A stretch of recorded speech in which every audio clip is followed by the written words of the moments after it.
Hi, babies! First of all, happy second monthsary! O, diba? 2 months na tayo and we're still counting until forever. Thank you for all the memories na sinishare nyo.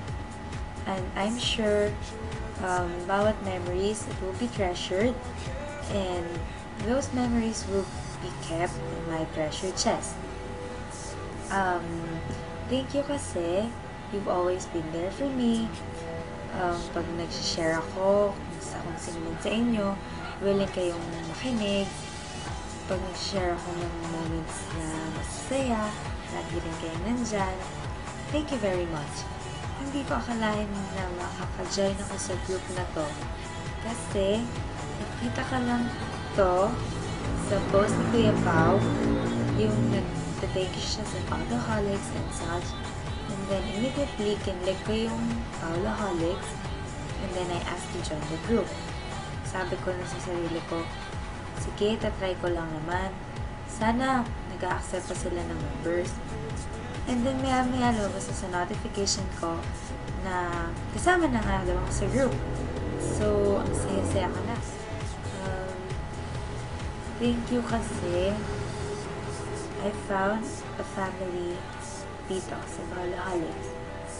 Hindi lang yung family na tawagan na may mommy, may kapatid. But then, nafe-feel ko na talagang pamilya tayo.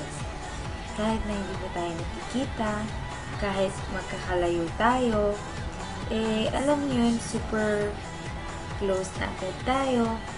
Para bang everyday din tayo nakikita, parang super close natin sa personal. Yun. Sana walang magbago as time goes by. At sana nakita-kita tayo sa December pag uwi ni Kuya Pao. Sana kompleto tayong lahat. Thank you rin kay Kuya Pao at saka kay Ate Kay. Kasi kahit super busy ng schedule nyo, naglalahan kayo ng oras para dumaan sa group and magwa-post kahit papano. At yung pagpo-post ninyo, talaga namang kinakabog ang aming notification. Salamat po. Yun lang. Nagpapahaba na yung exposure ko. Salamat and I love you so much. Happy second monthsary to infinity and beyond. I love you all. God bless.